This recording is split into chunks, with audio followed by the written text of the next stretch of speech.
We're talking record-breaking king tides and stormy weather, and it's raising flood levels in Marin County. In the North Bay, king tides are causing this flooding in Mill Valley. Take a look at some of the conditions there. The Bay Area is facing a convergence of forces that scientists warn can no longer be treated as isolated events. A powerful atmospheric river is approaching Northern California, while the region is still grappling with the aftermath of extreme king tides that pushed seawater deep into city streets. First responders are already stretched thin, dealing with flooded roads, overwhelmed drainage systems, and rapidly shifting conditions. This is not just another storm cycle, it is a rare overlap of astronomical tides and extreme weather, an alignment that exposes vulnerabilities across one of America's most densely developed coastal regions. From San Francisco's iconic waterfront to low-lying communities across the bay, the line between land and water is being tested in real time. Chapter 1. When the Bay pushes back. Just days ago, king tides surged across San Francisco, lifting water levels far beyond normal high tide marks. Seawater spilled onto the steps of the ferry building and flooded lanes along the Embarcadero, one of the city's most vital transportation corridors. What is typically a predictable and even celebrated natural phenomenon quickly transformed into a disruptive and damaging force. These tides were not confined to a single neighborhood. Across the Bay Area, from Marin to Oakland, and from coastal beaches to former salt marshlands, water found pathways inland. Streets, parks, bike paths, and public amenities were submerged, forcing closures and rerouting daily life. Scientists emphasize that king tides have long served as previews of future sea level rise. This time, however, their impact was amplified by saturated ground and aging infrastructure, leaving little margin for error. Chapter 2. The atmospheric river arrives. Before floodwaters could fully recede, meteorologists confirmed a new threat, an atmospheric river aimed directly at the Bay Area. These long plumes of moisture are not uncommon in California, but their timing proved critical. Heavy rainfall arrived while storm drains were already overwhelmed and groundwater levels were elevated by tidal pressure. Streets that had briefly dried began flooding again. In many neighborhoods, runoff accelerated downhill, backing up drainage systems and pushing water into basements, utility corridors, and transit infrastructure. Emergency alerts warned of impassable roads, electrical hazards, and shelter-in-place conditions. Along the coast, wind-driven surf compounded the damage, battering roads and cliffs, while rain continued to fall. Chapter 3. Infrastructure under strain. As the water rose, the weaknesses of Bay Area infrastructure became increasingly clear. Roads, utilities, and transit systems, many designed decades ago, were never built to withstand stacked extremes. They were engineered for a climate where storms and tides arrived separately, not in rapid succession or in combination. Across the region, stormwater systems reached capacity far faster than anticipated. Drainage networks designed to carry rainfall toward the bay were rendered ineffective when tidal pressure pushed water in the opposite direction. In some locations, floodwaters did not simply flow downhill. They surfaced from below, rising through manholes, utility vaults, and cracks in pavement, turning streets into unpredictable pressure zones. Neighborhoods constructed on landfill or former marshland faced heightened risk. Beneath the surface, groundwater intrusion and soil saturation undermined structural stability. Engineers recorded subtle land movement and subsidence, particularly in low-lying districts where compressed soils are especially vulnerable. Each flooding episode incrementally lowers the ground relative to the bay, quietly increasing exposure to future events. Transportation infrastructure proved especially fragile. Portions of the Embarcadero and surrounding arterials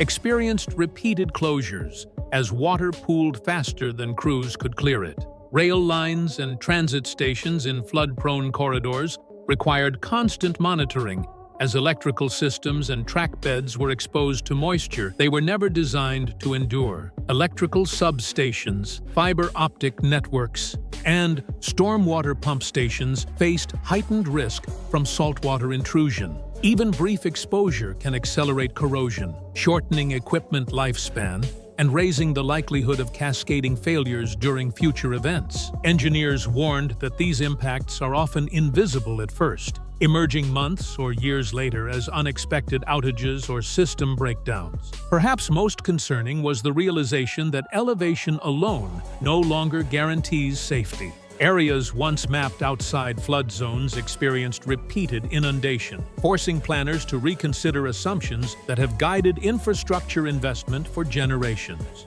What had been labeled rare flooding is now occurring with unsettling regularity. This growing strain has shifted the conversation from repair to resilience.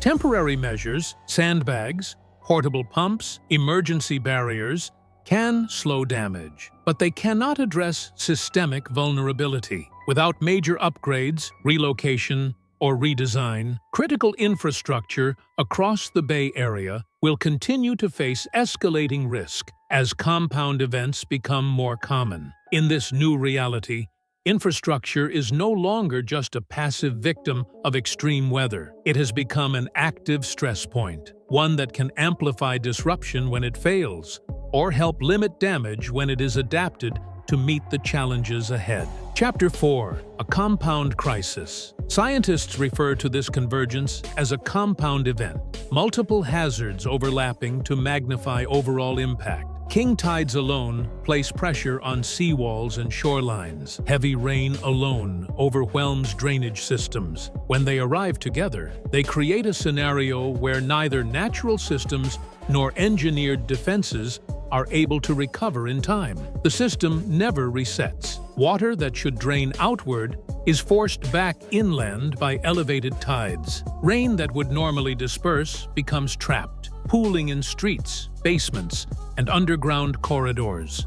Each component intensifies the others, producing effects that are greater than the sum of their parts. This lack of recovery time is what concerns scientists most. Infrastructure, soils, and emergency services remain under continuous stress. Even when visible flooding recedes, groundwater levels stay elevated. Foundations remain saturated, and weakened systems are left exposed to the next surge. Communities experience disruption not as isolated emergencies, but as prolonged cycles of alert, impact, and partial recovery. Resources are stretched thin as crews respond to new incidents before earlier damage is fully repaired. The cumulative toll on infrastructure, finances, and mental health continues to rise. Researchers warn that this pattern is becoming more frequent. Climate-driven changes are increasing storm intensity, while sea level rise elevates the baseline from which every tide begins. What were once extreme alignments are now occurring within narrowing intervals. The result is a fundamental shift in risk. Planning based on historical separation between storm surge and rainfall no longer applies. In a compound crisis, boundaries blur between coastal and inland flooding, between surface and subsurface water, and between short-term emergencies and long-term instability. This new reality leaves little room for complacency. Each overlapping event establishes a precedent, redefining what communities must prepare for in the years ahead.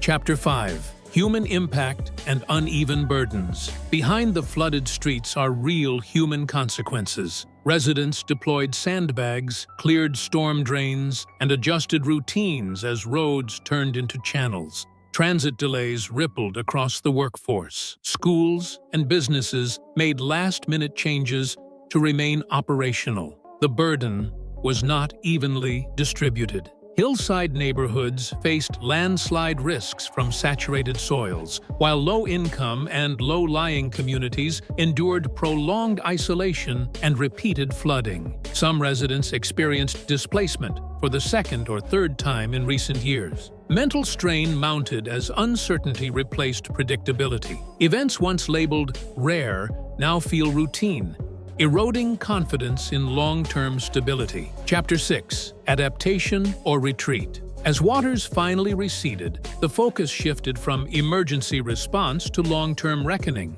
Cleanup revealed salt deposits, debris, and lingering pools, evidence of deeper drainage failures. Engineers documented foundation shifts and infrastructure fatigue. Planners and scientists now argue that rebuilding exactly as before is no longer viable. Discussions are accelerating around new seawall designs, restored wetlands, expanded buffer zones, and revised building codes. Flood maps are being redrawn as risk boundaries move inland. The question facing the Bay Area is no longer whether high water will return, but how often and how prepared the region will be when it does. A landscape in transition. The collision of king tides and atmospheric rivers has reshaped the Bay Area's understanding of risk. What unfolded was not a single disaster, but a warning written across streets, shorelines, and infrastructure.